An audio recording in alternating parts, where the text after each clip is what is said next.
Magandang umaga po at live mula dito sa Pag-asa Weather Forecasting Center.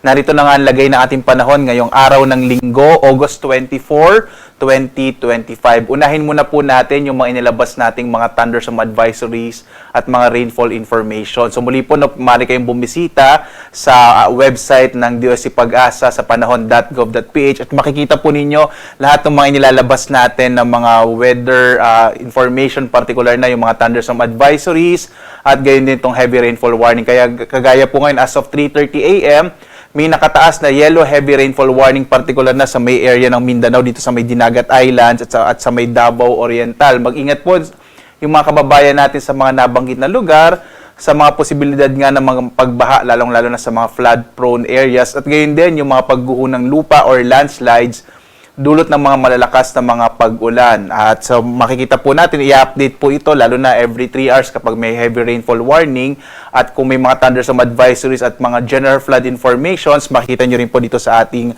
website. At sa ating latest satellite images, makikita naman po natin, una yung bagyo pong si Tropical Storm, or isa na po siyang typhoon ngayon, no? Si Typhoon Kajiki. Yung Kajiki po ay mula sa bansang Japan, ang ibig sabihin po isang uri ng isda, yung Dorado fish. Huling namataan po itong si bagyong Kajiki, nasa labas ito ng Philippine Area of Responsibility patungo na sa may bahagi ng southern part ng China. Huling namataan 900 km kanluran ng Sinait sa Ilocos Sur. Wala na po itong direktang epekto pa or even indirect effects anumang bahagi ng ating bansa. Yung southwest monsoon naman or habagat ay bahagya pong humina, kaya hindi ito masyadong nagdadala ng mga pag-ulan, particular na sa may bahagi ng Luzon at Kabisayaan. Ang minomonitor po natin ngayon ay ito pa ring low pressure area na huling namataan mahigit 400 kilometro silangan ng hinatuan sa Surigao del Sur. At sa ngayon nga po, base sa ating mga pinakahuling datos ay may tsansa po ito na maging bagyo, particular na sa araw na ito. At kung sakaling ito yung maging bagyo, tatawagin natin itong bagyong Jacinto. Itong low pressure area nito ay kumikilos po papalapit dito sa may bahagi ng Visayas at Mindanao. Kaya ngayong araw, malaki yung tsansa ng mga pag-ulan, particular na dito sa may area ng Eastern Visayas, gayon din sa may area ng Northern Mindanao, Caraga at Davao Region. Mag-ingat pa rin po, lalo na't inaasahan natin na katamtaman sa kung minsan ngayon malalakas na mga pag-ulan ang mararanasan sa bahaging ito ng ating bansa, lalo't papalapit na po itong low pressure area. So maging bagyo man o hindi, itong low pressure area na ito, inaasahan natin magdadala ito ng mga pag-ulan ngayong araw sa may bahagi ng Eastern Visayas at Eastern Mindanao. Ang nalalabing bahagi ng Luzon at Visayas at ngayon din sa Mindanao, generally fair weather po sa araw na ito na may mga usual pa rin na mga thunderstorms sa hapon hanggang sa gabi. Dito nga sa Luzon, makikita natin malaking bahagi ng Luzon sa araw na ito makararanas ang generally fair weather, bahagyang maulap hanggang sa maulap yung kalangitan na may mga isolated o pulupulong pag-ulan pagkulugan na sa hapon hanggang sa gabi. Agwat nga na temperatura sa Lawag, 24 to 31 degrees Celsius.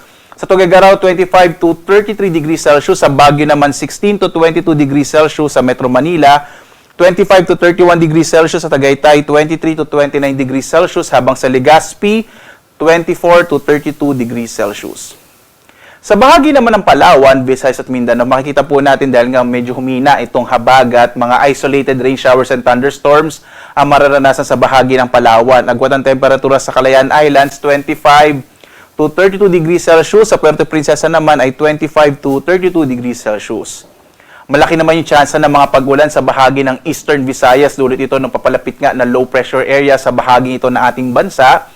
Asahan po, lalo na yung mga katamtaman hanggang sa kung minsan na yung mga malalakas sa mga pag-ulan. So mag-ingat po sa mga posibilidad ng mga biglaang pagbaha at pagguho ng lupa, particular sa bahagi ng Eastern Visayas. Ang nalalabing bahagi po ng Kabisayaan ay makararanas naman ng mga isolated rain showers and thunderstorms, lalo na sa hapon hanggang sa gabi. Agwat ang temperatura sa Iloilo, 24 to 31 degrees Celsius. Sa Cebu naman, 26 to 30 degrees Celsius. Habang sa Tacloban, 27 to 30 degrees Celsius.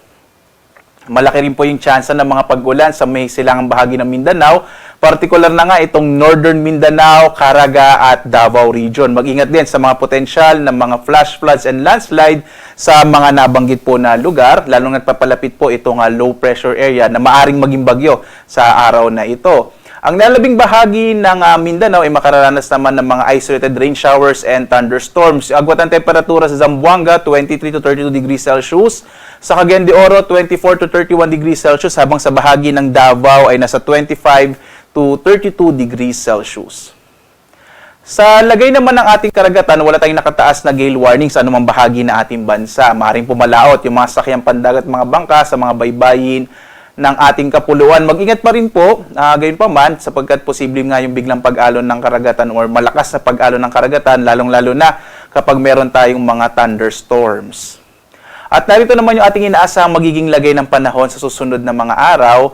Makikita po natin na potential nga na itong low pressure area sa may silangan ng Mindanao ay maging bagyo. At kung sakali man po, again, maging bagyo man or hindi, kikilos ito pakanluran, hilagang kanluran, at inaasahan natin bukas ay magdadala pa rin ito ng mga pag-ulan, lalong-lalo na sa may bahagi ng Kabisayaan at ng Mindanao. Pagdating ng araw po ng Martes hanggang Miyerkules, patuloy itong kikilos, maging bagyo man or low pressure area. Magdadala ito ng mga pag-ulan sa malaking bahagi po nitong Kabisayaan at maapektuhan na rin itong Southern Luzon, itong Calabarzon, Mimaropa at Bicol Region at maging yung area ng Metro Manila at yung area ng Central Luzon. So pagdating na araw ng Martes o Miyerkules, asahan natin itong bahagi ng Southern Luzon, Central Luzon at Visayas, medyo maulan po, no?